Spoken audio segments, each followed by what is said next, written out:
Hey y'all, welcome back to the Loud Little Ducky. We are continuing on with our witnesses in the Karen Reed retrial. Jessica Hyde is this, she is a text expert or a digital forensics. She comes in and talks about the 227 Google search, that she says that it didn't happen, um, but it got there because when the tab was closed, or when it was open, and then she opened a new tab at 2:27 a.m. Many artifacts later, but not that. The first search done is at 6:23:49 a.m. and then another one at 6:24:47. Many searches to get to the house long to die in the cold. Um, you can you can delete searches, but you cannot delete a tab apparently out of your phone. Um, don't know if you can or not. I don't know how to do that. So I'm going to take her word that you can't delete tabs out of your phone to take away that tab or that search was ever done. I know you can like clear your history and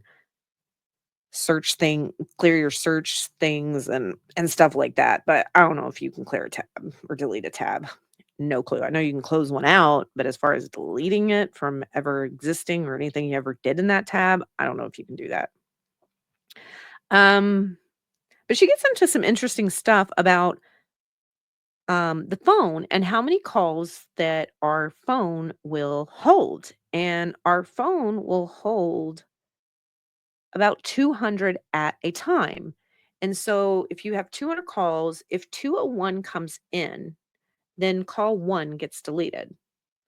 And so the more calls that come in, they delete, and it's your phone deleting them off, not a user swiping and deleting this call from your phone. It doesn't get deleted from the report, it just can delete off of your device. Um,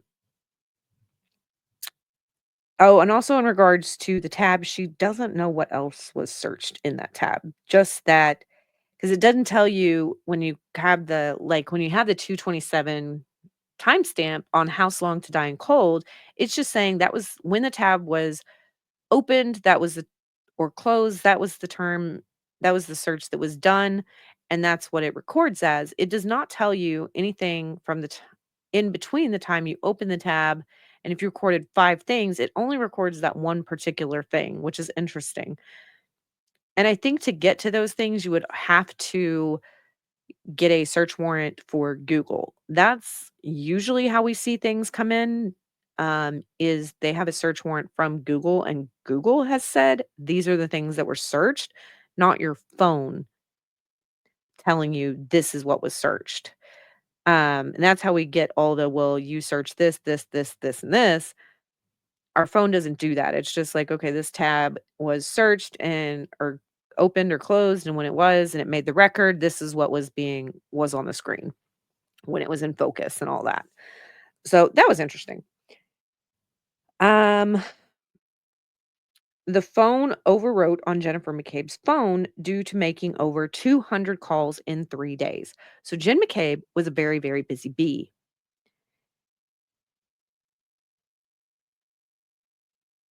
And they said, Jen didn't delete him. They just overwrite and got deleted that way. There's no user thing. Um,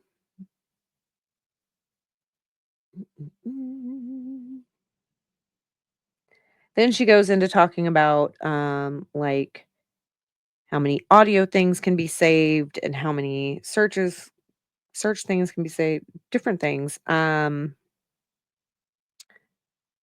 The judge says something and apologizes for her remarks in front of the jury. Um, she doesn't think she's showing bias, but maybe she was. Um,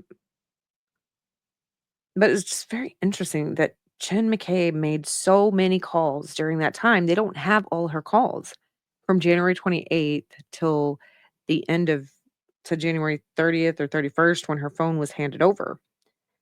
Um, on January 29th, her phone was handed over at 8:57 a.m. for the extraction, and then there was 199 FaceTimes, 27 FaceTime audios, and over 200 calls in that day. Um, Hank Burden did the direct, Robert Alessi did the cross. Alessi, when he gets up to talk, talks about 12, 20, 50, and that was a user interaction active mobile device, but this was from John O'Keefe's phone, not Jen McCabe's phone. She was looking at both other phones. And that he locked it at 12:32:09 a.m. She didn't look at other artifacts. Um, she says steps aren't considered user interaction. Um, John O'Keefe's device on January 29th, he goes over the fact that there were 80 steps um, in a certain amount of time that was registered to his phone. Then they get into talking about Jen McCabe's phone, and that Jen McCabe's phone shows that at 5:07:21 a.m.,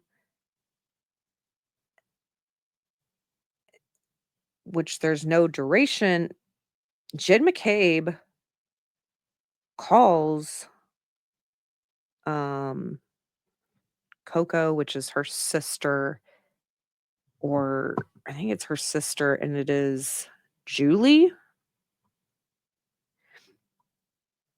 Julie Albert, maybe. They never talked about, which was interesting because we never knew about a call that Jen McCabe made to her sister until Jen McCabe testified about this 507 phone call. I don't know why she wouldn't admit to it. But she didn't have a duration in her report about how long that call was.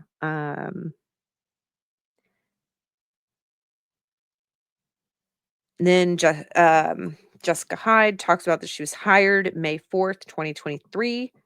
And then she was rehired in November of 2024. She did another report on December 2024, and that report and opinions during those times are different because she was asked to look at different things during both of those, during the first trial hiring and the second trial hiring. He also gets into that 12:27 a.m. timestamp that she said it was deleted. She didn't know why.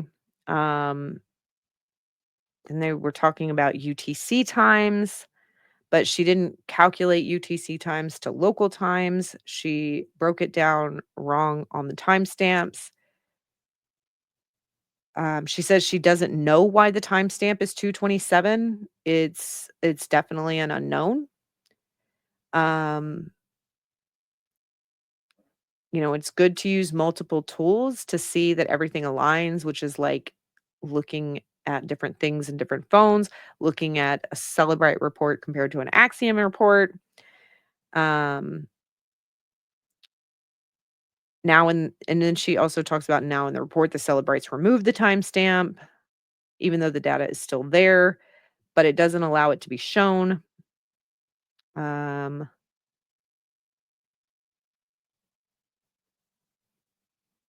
should have been secured better. She was talking about the phone and how it was taken into evidence. John O'Keefe's phone, that she wouldn't have secured it the way that MSP secured it when, like, Carrie Roberts got it, and then it got handed to Good, and then it got handed to